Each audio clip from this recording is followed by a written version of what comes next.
Hi hello നമസ്കാരം, എല്ലാവർക്കും സുഖമാണെന്ന് വിശ്വസിക്കുന്നു. ഇന്ന് ഞാൻ നിങ്ങൾക്ക് പരിചയപ്പെടുത്താൻ പോകുന്ന സിനിമയുടെ പേര് the corps of Anna Fritz എന്നാണ്.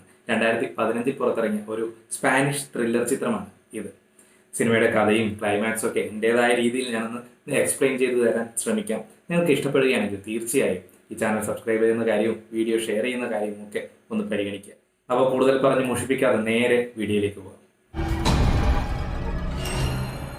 The corpse of Anna Fritz. സിനിമയുടെ തുടക്കത്തിൽ നമ്മൾ കാണുന്നത് അന്ന ഫ്രിറ്റ്സ് എന്ന് പറയുന്ന ഒരു നടി മരിച്ചു കിടക്കുന്നതായാണ്. അവളുടെ നഗ്നമായ ശരീരം പാവ് എന്ന ചെറുപ്പക്കാരൻ അവന്റെ 2 ഫ്രണ്ട്സിന് അയച്ചു കൊടുക്കും. ഇവാൻ, ജെവി എന്നാണ് അവരുടെ പേര്. ഇവാനും ജെവിയും പാവിനെ ഒരു പാർട്ടിക്ക് വിളിക്കുന്നതിന് വേണ്ടിയിട്ട് അവൻ വർക്ക് ചെയ്യുന്ന ഹോസ്പിറ്റലിലേക്ക് വരുന്നു. എന്നാൽ അന്നേ ദിവസം നൈറ്റ് ഷിഫ്റ്റ് ആയതിനാൽ പാവിന് പാർട്ടിക്ക് ചെല്ലാൻ സാധിക്കുന്നില്ല. അതുകൊണ്ട് തന്നെ ഈ 3 ചങ്ങാതിമാരും ചേർന്ന് പാവിന്റെ ഹോസ്പിറ്റലിന്റെ ഒരു വശത്തിരുന്ന് ഡ്രഗൊക്കെ അടിച്ച് വെള്ളമൊക്കെ അടിച്ച് സംസാരിച്ചുകൊണ്ടിരിക്കുകയാണ്. അതിനിടയിൽ ഇവാൻ പാവിനോട് പറയും, എനിക്ക് അന്ന ഫ്രിറ്റ്സിന്റെ ശരീരം ഒന്ന് കാണണം. പക്ഷേ പാവ് സമ്മതിക്കുന്നില്ല. പിന്നെ അതൊക്കെ ചെയ്താൽ എൻ്റെ ജോലി പോകും, അതുകൊണ്ട് നിങ്ങൾ വേറെ വല്ല കാര്യവും നോക്ക്, ഈ പണിക്ക് നിൽക്കരുത് എന്ന് പറഞ്ഞ് പാവ് അതിനെ എതിർക്കുന്നു. എന്നാൽ ഇവാൻ അതിനൊന്നും സമ്മതിക്കുന്നില്ല. അയാൾക്ക് അന്ന ഫ്രിറ്റ്സിനെ കണ്ടേ തീരും. കാരണം ഇനി അങ്ങോട്ടേക്ക് ഒരു നടിയെ ഈ രീതിയിൽ ഈ അവസ്ഥയിൽ കാണാൻ സാധിക്കുമെന്ന് തോന്നുന്നില്ല എന്നാണ് അവൻ പറയുന്നത്. അങ്ങനെ പാവ് ആരും അറിയാതെ ഇവർ രണ്ടുപേരെയും ആ മോർച്ചറിക്കുള്ളിലേക്ക് കൊണ്ടുപോകുന്നു. മോർച്ചറിയിലെത്തിയതിനു ശേഷം പാവ് അവരെ ഒരു ഡെഡ് ബോഡിക്കടുത്തേക്ക് കൊണ്ടുപോകും. എടാ, ഇതാണ് അന്ന ഫ്രിറ്റ്സിന്റെ നഗ്നമായ ശരീരം, കണ്ടിട്ട് വേഗം പൊക്കോ എന്നും പറഞ്ഞ്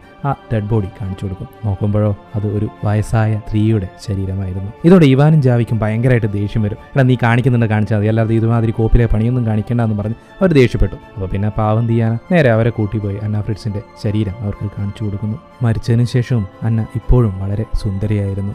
അതുകൊണ്ട് തന്നെ ഇവാൻ വളരെ വൃത്തികെട്ട രീതിയിലാണ് അന്നയുടെ ശരീരത്തോട് പെരുമാറിയത്. എന്നാൽ ഇത് കണ്ട ജേവിക്ക് അറപ്പ് തോന്നും. എന്നാൽ ഇവാൻ എന്ത് ചെയ്യുമെന്ന് വെച്ച് കഴിഞ്ഞാൽ നിർബന്ധിച്ച് ജാവിയെ കൊണ്ട് അവളുടെ മാറിടത്തിൽ പിടിപ്പിക്കും. മാത്രമല്ല ആ ശരീരത്തിലുണ്ടായിരുന്ന ബാക്കി തുണി കൂടി ഇവാൻ അവിടെ നിന്നും മാറ്റുന്നു. ശേഷം അയാൾ പറയും, ഇപ്പോഴും അന്നയുടെ ശരീരം കണ്ടാൽ അവൾ ജീവനോടെ ഉണ്ടെന്ന് തോന്നിപ്പോവുമെന്ന്. ഇവാനും പോളിനും അവളെ റേപ്പ് ചെയ്യണമെന്ന് ആഗ്രഹം തോന്നി. എന്നാൽ ജാവി അതിന് സമ്മതിക്കുന്നില്ല. നിങ്ങൾ എന്ത് ഭ്രാന്തന്മാരാണ്, നിങ്ങൾക്ക് വേറെ പണിയൊന്നുമില്ലേ, ഇങ്ങനെ ഒരു ശവശരീരത്തോടാണ് പെരുമാറുന്നതെന്ന് പറഞ്ഞ് അവൻ അവരോട് ചൂടാവും. പിന്നെ കുറച്ചു നേരം കഴിഞ്ഞ് ഇവർ 3 പേരും ചേർന്ന് അവിടെ വെച്ച് ഡ്രഗ് അടിക്കുകയും മറ്റും ചെയ്യും. എന്നിട്ട് ഇവാൻ ഇവരെ 2 പേരെയും പുറത്താക്കുന്നു. എന്നിട്ട് അവൻ അന്ന ഫ്രിറ്റ്സിന്റെ ശവശരീരത്തോട് അവന്റെ കാമം തീർക്കും. അതിനുശേഷം പോളും ഇതേ രീതിയിൽ തന്നെ അവന്റെ കാമം തീർക്കാൻ ആ ശവശരീരം ഉപയോഗിക്കും. അതിനിടയിലാണ് അന്ന ഫ്രിറ്റ്സിന്റെ കണ്ണുകൾ തുറക്കുന്നത് അവൻ കാണുന്നത്. അത് കണ്ട് ഞെട്ടിവിറച്ച് അവൻ നിലവിളിക്കും. അന്ന ഫ്രിറ്റ്സ് മരിച്ചിട്ടുണ്ടായിരുന്നില്ല. അപ്പോഴേക്കും പാവിന്റെ നിലവിളി കേട്ട് ഇവാനും ജാവിയും അങ്ങോട്ടേക്ക് ഓടിയെത്തും. നിനക്കെന്താടാ ഭ്രാന്ത് പിടിച്ചോ, നീ എന്തിനാ ഇങ്ങനെ അലക്കുന്നതെന്ന് അവർ വന്നിട്ട് ചോദിക്കും. അപ്പോൾ പോള് പറയുന്നത് അന്ന ഫ്രിറ്റ്സ് മരിച്ചിട്ടില്ല, അവൾക്ക് ജീവനുണ്ട് എന്ന്. അത് കേട്ടപ്പോൾ തന്നെ ജാവി ഒന്നും ചിന്തിക്കാതെ അവളുടെ ശരീരത്തിലേക്ക് തുണി വലിച്ചിടും. അപ്പോൾ പാവും ഇവാനും പറയും, എന്തായാലും ഇവളെ റേപ്പ് ചെയ്ത സ്ഥിതിക്ക് ഇനി ഇവളെ പുറത്തുവിടുന്നത് ഞങ്ങൾക്ക് അപകടമാണ്. അങ്ങനെ അവർ 2 പേരും കൂടി അവളെ കൊല്ലുന്നതിന് വേണ്ടിയിട്ട് പ്ലാൻ ചെയ്യുന്നു. അത് കേട്ട ജാവി പറയും, നിങ്ങൾ എന്ത് മണ്ടത്തരമാണ് കാണിക്കുന്നത്, അങ്ങനെയൊന്നും ചെയ്യാൻ പാടില്ല, ആ ചെയ്യുന്നതൊക്കെ തെറ്റാണ് എന്നും പറഞ്ഞ് അവരെ തടയാൻ ശ്രമിക്കും. അതുകൊണ്ട് തന്നെ അവരങ്ങോട്ടും ഇങ്ങോട്ടും തമ്മിൽ തല്ലാൻ തുടങ്ങും. ദേഷ്യം വന്ന ഇവാൻ ജാവിയെ എടുത്ത് നിലത്തടിക്കും. അതിലൂടെ അവന്റെ തല പൊട്ടുകയും ഒരുപാട് രക്തം വാർന്നൊലിക്കുകയും ചെയ്യുന്നു. നിർഭാഗ്യവശാൽ ജേവി അവിടെ വെച്ച് മരണപ്പെടുന്നു. ശേഷം ഇവാനും പോളും കൂടി ഒരു പ്ലാൻ ഇടുന്നു. ജേവിയുടെ ശരീരം എവിടെയെങ്കിലും മറച്ചു വെച്ചതിന് ശേഷം അന്നയെ കൊല്ലുക. ഒരുപാട് മണിക്കൂറുകൾക്ക് ശേഷമാണ് അന്ന എഴുന്നേറ്റിട്ടുണ്ടായിരുന്നത്. അതുകൊണ്ട് തന്നെ അവൾക്ക് അവളുടെ ശരീരഭാഗങ്ങളൊന്നും ചലിപ്പിക്കാൻ സാധിക്കുമായിരുന്നില്ല. അതുകൊണ്ടാണ് അവൾക്ക് അവിടെ നിന്നും ഈ സമയത്തിനുള്ളിൽ രക്ഷപ്പെടാൻ സാധിക്കാഞ്ഞതും. ഇവാൻ പോവിനോട് പറയും, ഞാൻ പോയിട്ട് ജേവിയെ കൊണ്ടുപോകാനുള്ള വല്ല ടാങ്കോ മറ്റോ കിട്ടുമോ എന്ന് നോക്കിയിട്ട് വരാം, നീ അന്നയെ നോക്കണം, അന്ന ഇവിടുന്ന് രക്ഷപ്പെടാതെ നോക്കണമെന്നും പറയുന്നു. ഈ സമയം കൊണ്ട് അന്ന എങ്ങനെയൊക്കെയോ നിരങ്ങി മരിച്ചു കിടക്കുന്ന ജേവിയുടെ അടുത്തേക്ക് വരുന്നു. അവന്റെ പോക്കറ്റിൽ നിന്നും ഫോൺ എടുത്ത് ആരെയോ വിളിക്കാൻ ശ്രമിക്കുന്നു. എന്നാൽ നിർഭാഗ്യവശാൽ അപ്പോഴേക്കും ഇവാൻ അവിടെ എത്തുകയും ഇത് കാണുകയും ചെയ്യുന്നു. അവൻ അന്നയുടെ കയ്യിൽ നിന്ന് ഫോൺ തട്ടിപ്പറിച്ച് നോക്കും. അതിൽ ആരെയോ വിളിച്ചിട്ടുണ്ട്, എന്നാൽ സംസാരിച്ചതായിട്ടുള്ള തെളിവുകളൊന്നുമില്ല. അതുകൊണ്ട് തന്നെ ഇവളെ വേഗം അവർ കെട്ടിയിടുന്നു. അന്ന എന്തൊക്കെയോ പറഞ്ഞ് അവരോട് അപേക്ഷിക്കുന്നുണ്ട്. പക്ഷെ എന്നാൽ ഇതൊന്നും ചെവിക്കൊള്ളാതെ അവളെയും കെട്ടിയിട്ട് അവർ പോകുന്നതിനിടയിൽ ഇവാന്റെ കീശയിൽ നിന്നും ജാവിയുടെ ഫോൺ റിംഗ് ആയത്. അന്ന ഫോൺ ചെയ്ത ആളാണ് തിരിച്ചു വിളിക്കുന്നതെന്ന് അവർക്ക് മനസ്സിലാവുന്നു. അവൻ ഫോൺ എടുക്കുന്നു. ആ സമയത്ത് അന്ന നിലവിളിക്കാൻ ശ്രമിക്കുന്നു. അച്ഛ അച്ഛ എന്നും പറഞ്ഞാണ് അവൾ നിലവിളിക്കുന്നത്. എന്നാൽ അതിനിടയിൽ നമ്മുടെ പാവു അവളുടെ വായ പൊത്തിപ്പിടിക്കുന്നു. ഇവാൻ ഫോൺ വിളിച്ച അന്നയുടെ അച്ഛനോട് പറയുന്നു, ഇല്ല, ആള് മാറിപ്പോയതാണ്, നിങ്ങൾക്ക് നമ്പർ തെറ്റിപ്പോയതാവാം എന്നൊക്കെ പറഞ്ഞ് ആ ഫോൺ കട്ട് ചെയ്യുന്നു. എന്നാൽ പാവം ആ അച്ഛൻ അറിയുന്നുണ്ടായിരുന്നില്ല തന്റെ മകൾ അവരുടെ ജീവന് വേണ്ടി കരയുകയാണ് എന്നുള്ളത്. ദേഷ്യം പിടിച്ച ഇവാൻ ഫോൺ കട്ട് ചെയ്തതിന് ശേഷം വന്ന് അന്നയുടെ മുഖത്ത് നന്നായിട്ടൊന്ന് പെരുക്കും. കുറച്ചു കഴിഞ്ഞതിന് ശേഷം ഇവാൻ ഒരു കണ്ടെയ്നർ എടുക്കാൻ വേണ്ടിയിട്ട്, നമ്മുടെ ജാവിയുടെ ശരീരം മറയ്ക്കുന്നതിന് വേണ്ടിയിട്ട് കണ്ടെയ്നർ എടുക്കാൻ വേണ്ടി പോയിട്ടുണ്ടായിരുന്നു. അന്നയെ പാവിനെ ഏൽപ്പിച്ചുകൊണ്ടാണ് അയാൾ പോയത്. ഈ തക്കം നോക്കി അന്ന പാവിനെ പിന്തിരിപ്പിക്കാൻ ശ്രമിക്കുന്നു. നീ എന്തിനു വേണ്ടിയിട്ടാണ് ഈ കൊലപാതകങ്ങൾക്ക് കൂട്ടുനിൽക്കുന്നത്? നീയല്ലല്ലോ, അവനല്ലേ നിന്റെ കൂട്ടുകാരനെ കൊന്നത്. അതുകൊണ്ട് നിനക്ക് ശിക്ഷയൊന്നും കിട്ടില്ല. നീ എന്നെ രക്ഷപ്പെടാൻ അനുവദിക്കണം എന്ന് അന്ന പാവിനോട് പറയുന്നു. നിങ്ങളൊന്നും മിണ്ടാതിരിക്കുമെന്നും പറഞ്ഞ് പാവ് അവളുടെ വായക്ക് മുകളിലായി ടാപ്പ് ഒട്ടിക്കുന്നു. എന്നിട്ട് പാവ് പോയിട്ട് ജാവിയുടെ ചോരക്കറയൊക്കെ കഴുകി വൃത്തിയാക്കിക്കൊണ്ടിരിക്കും. ഈ സമയത്തിനുള്ളിൽ അന്ന പതിയെ അവിടെ നിന്ന് നിരങ്ങി രക്ഷപ്പെടാൻ ശ്രമിക്കുകയാണ്. വളരെ കഷ്ടപ്പെട്ട് നിരങ്ങിയൊക്കെ അവൾ ലിഫ്റ്റ് വരെ എത്തുകയാണ്. ഇതേ സമയം ഇവാൻ കണ്ടെയ്നറും കൊണ്ട് തിരികെ എത്തിയിരുന്നു.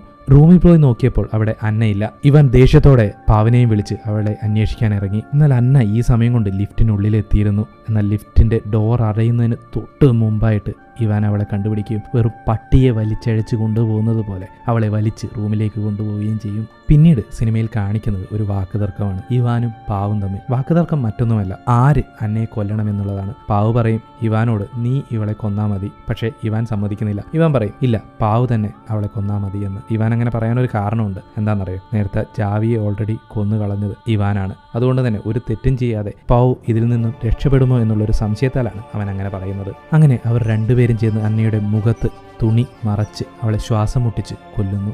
ശേഷം ഇവാൻ ജേവിയുടെ ശരീരം ആ കണ്ടെയ്നറിലിട്ട് അത് തള്ളി പുറത്തേക്ക് പോകുന്നു. ഈ സമയം കൊണ്ട് പോള് അന്നയുടെ മുഖം തുടച്ച് വൃത്തിയാക്കുന്നു. ഇതെല്ലാം കഴിഞ്ഞ് പാവ് പോകുന്നതിന് മുമ്പായിട്ട് അന്നയുടെ അടുത്തേക്ക് വരും. അവൻ തുണി മാറ്റുമ്പോൾ അന്ന കണ്ണു തുറക്കുന്നു. അന്ന ജീവനോടെ തന്നെയുണ്ട്. ശരിക്കും ഇവിടെ സംഭവിച്ചിരുന്നത് എന്താണെന്ന് വെച്ച് കഴിഞ്ഞാൽ, നേരത്തെ ഇവാൻ പുറത്തു പോയപ്പോൾ പാവിനെ പിന്തിരിപ്പിക്കാൻ അവൾ ശ്രമിക്കുന്നുണ്ടായിരുന്നല്ലോ.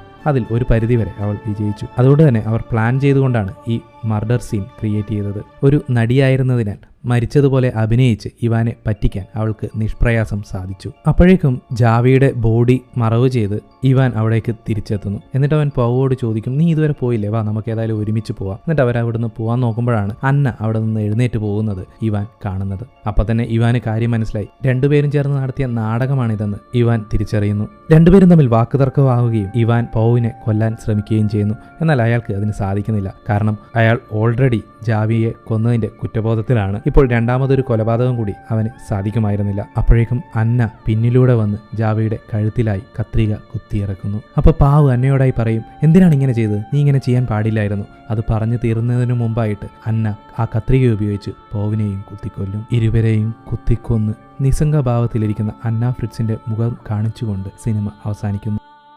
അപ്പോൾ ഇതാണ് അന്ന ഫ്രിറ്റ്സിന്റെ കഥ. ഈ കഥ നിങ്ങൾക്ക് ഇഷ്ടപ്പെടുകയാണെങ്കിൽ തീർച്ചയായും ലൈക്കും ഷെയറും ചെയ്യാൻ മറക്കണ്ട.